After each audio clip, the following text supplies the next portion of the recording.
안녕하십니까. 괴물 전문 작가 곽재식입니다. 오늘은 조선시대 후기에 상당히 파다하게 퍼져 있었던 이상한 괴물 이야기인 목객 이야기 들려드리도록 하겠습니다. 목객, 어떤 괴물일까요? 일단 비슷한 계통의 괴물 이야기로 안시객 이야기부터 먼저 들려드리도록 하겠습니다.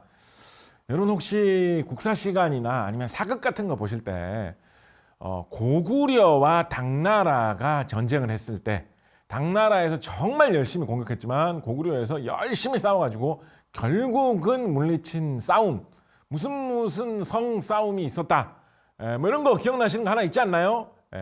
맞습니다. 안시객 이야기에서 나오는 안시성, 그 안시가 안시성에서 나온 안시객, 안시성, 같은 안시입니다. 무슨 안시냐? 안시성 싸움에서 연결되는 이야기인데요. 주인공이 중국 사람이에요. 이거 들어보세요. 이 이야기 희한하고 재밌어요. 증보해동 이적이라고 하는 조선 후기에 나온 책에 실려 있는 이야기인데요. 안시성 싸움을 하기 위해서 중국에서 병사들이 많이 와가지고 고구려 군대하고 싸웠을 거 아니에요. 그죠? 싸움을 하다가 결국은 중국 군대가 졌단 말이에요. 그래서 그 중국 군으로 온 병사가 도망을 칩니다. 졌으니까. 도망을 쳐가지고 중국군 진영으로 이렇게 도망을 갔으면 고향으로 돌아갈 수 있을 텐데 그 사람 길을 잘못 들어서 가지고 고구려군 있는 쪽으로 도망을 치게 된 거예요. 큰일 났잖아요. 이 중국 병사 입장에서는. 그래서 안 되겠다. 산으로 올라가자라고 해서 깊은 산 속에 숨었다라는 거예요. 산 속에 계속 숨어 있는데 이 사람이 산 속에 숨어서 뭐 먹고 살 방법이 마땅히 없잖아요. 그죠? 뭐 산 속에 무슨 뭐 편의점이 있는 것도 아니고 그러니까 산 속에 있는 무슨 산나물이라든가 나무 열매 이런 거만 따먹으면서 살았다라는 거예요. 일체에 사람이 인위적으로 기르고 요리한 음식은 먹지 않고 산에서 자연 그대로 나는 음식만 먹으면서 아주 긴 세월 동안 살게 되었다라는 거예요. 그렇게 하다 보니까 모습이 점점 변했다라고 되어 있습니다. 모습이 어떻게 변했다고 되어 있느냐? 이게 이제 옛날 사람들의 사고 방식을 좀 알려주는 건데요. 조선시대 사람들, 고려시대 사람들 이런 식으로 많이 생각을 했어요. 자연 깊숙한 곳에 들어와가지고 자연과 함께 그렇게 살면 몸도 사람이 아니라 자연처럼 변한다. 그래서 이런 사람의 행색이 아니고 조금 더 자연스러운 동물의 행색으로 변한다라는 식으로 옛사람들은 생각했던 것 같아요. 안시객, 이 이야기의 주인공이 안시객이에요. 안시성 싸움에서 도망친 손님이다 이런 뜻이에요. 안시객이라는 이 사람이 산속에서 그렇게 살다 보니까 이 사람 같은 경우에는 온몸이 깃털로 뒤덮였다라고 되어 있습니다.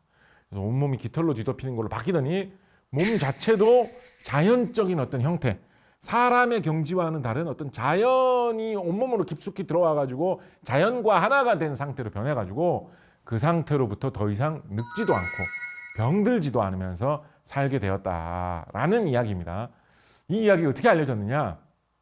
이 사람이 그래서 산속 깊은 곳에 살다가 나중에는 조선의 묘향산 근처까지 오게 됐는데 묘향산 깊은 곳을 돌아다니던 조선 사람이 이 사람을 산속 깊은 곳에서 만났다라는 거예요. 그래가지고 뭐예요? 당신 사람입니까? 동물입니까? 뭡니까?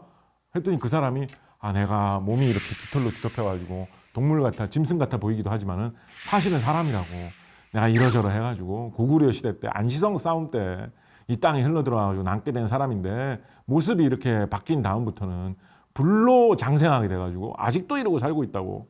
아니 고구려의 안시성 싸움이면 지금 대충 생각해봐도 1000년을 넘는 옛날 이야기인데 지금 이 모습으로 아직까지도 살고 있다고요? 신선으로 변신한 것이나 다름없네요. 막 그랬더니 그 사람이 그래도 이 모습으로 고향에 다시 돌아갈 수도 없고 지금 고향에 가봤자 뭐 누가 있을지도 모르겠고 왜냐면 쓸쓸하게 이야기를 하고 사실 뭐 사라졌다라는 뭐 이런 신비한 전설입니다.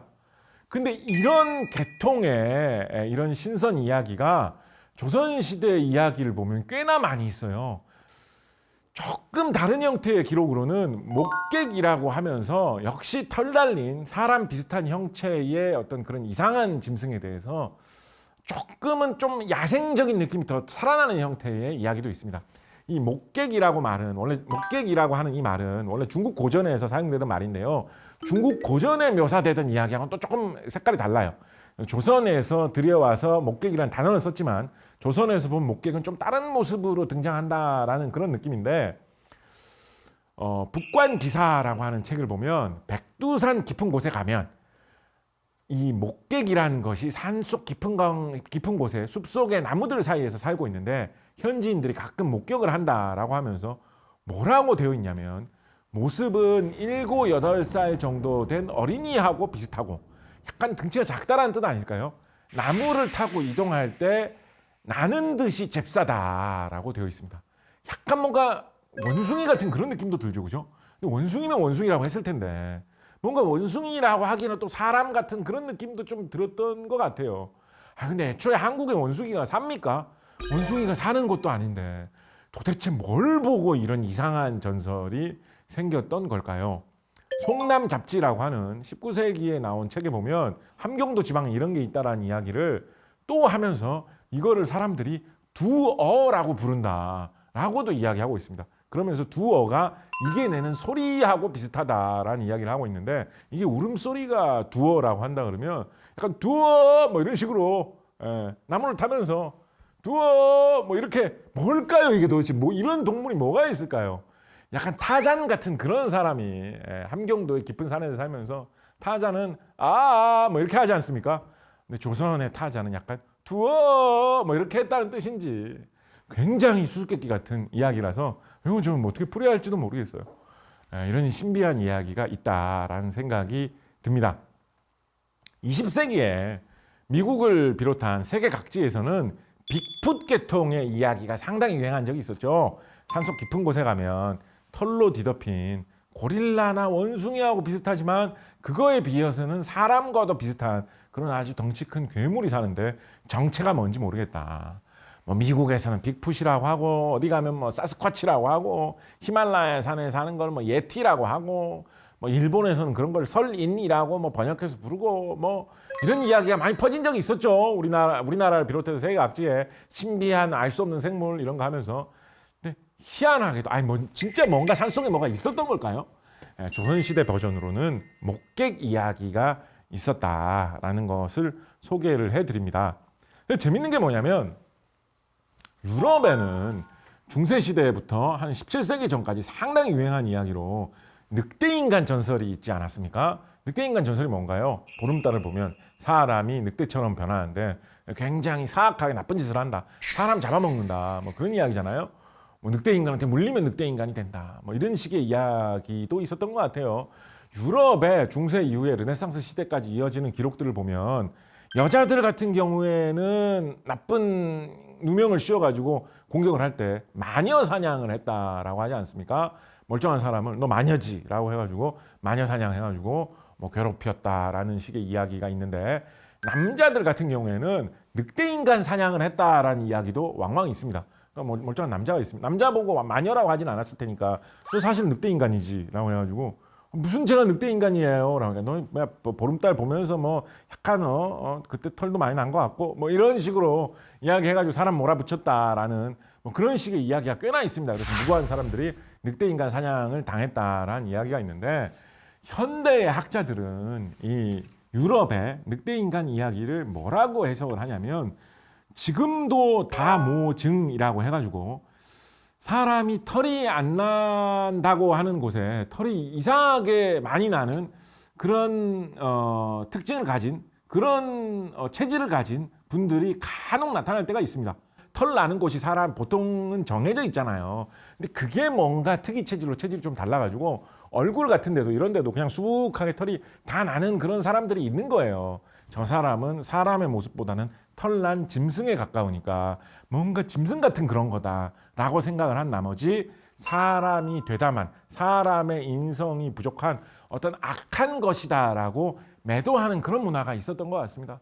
그래서 털 좀 이상하게 많이 나는 사람이 동네에 나와 저 사람 뭐야 막 돌 던지고 막 이렇게 하니까 함부로 마을에 나와서 대놓고 활동 못하지 않겠습니까? 그 산속에서 숲속에서 숨어서 살다가 가끔 가다가 이제 밤에만 나와가지고 좀 활동을 하고 이렇게 했겠죠.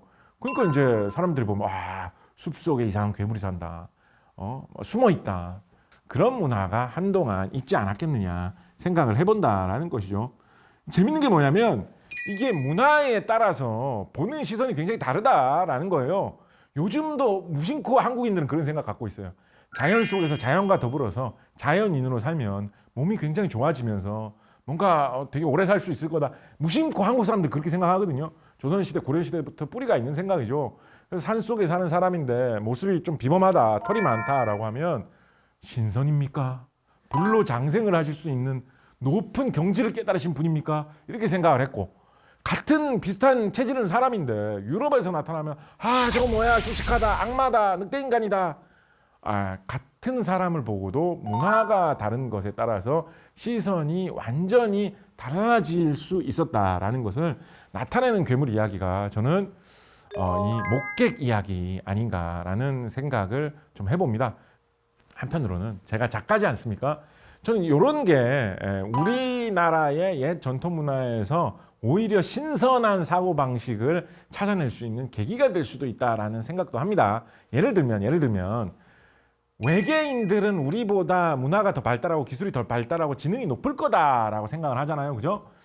근데 이제 유럽이나 미국에서 만든 외계인 만화, 외계인 영화 같은 거 보면 외계인들은 대부분 다 온몸에 털이 하나도 없는 매끈한 모습으로 많이 나타나죠, 그죠? 보통 좀 등치도 작아요. 등치도 작고 머리카락도 없는 그런 모습으로 나타나가지고 UFO에서 막 걸어나가지고 막 이렇게 막 손 흔들고 눈이 좀 크고 막 이런 모습으로 외계인들이 나오잖아요, 그죠? 그런 모습 어떻게 보면 이런 유럽식 고정관념 아니냐라는 거죠. 조선시대 사람들의 시각으로는 신선이라면 털도 좀 나고 이래야 신선이지, 이게 조선시대 사고방식이란 말이에요. 그러면 그런 관점에서 외계인의 모습을 생각을 해본다면 우리보다 뭔가 한층 더 발달된 종족이라면 좀 몸에 털도 좀 많고, 그죠? 온몸이 털로 좀 뒤덮여 있고 등치도 좀 크고 이런 사람들이 나타나가지고 지구인들을 찾아오는, 그게 좀 독특하고 좀 새로운 느낌의 SF의 소재로 사용될 수도 있지 않겠습니까? 외계인들이 지구인들을 만나면 뭐라고 인사를 하겠어요? 두어 뭐 이런 식으로 인사하지 않겠습니까? 뭐 이런 식의 재미있는 참신한 이야기, 새로운 사고방식, 열린 사고방식을 얻을 수 있는 소재를 우리의 옛 문화 속에서 찾을 수도 있지 않겠느냐 생각을 해보았습니다. 지금까지 괴물 전문 작가 곽재식과 함께 목객 이야기 알아보았습니다.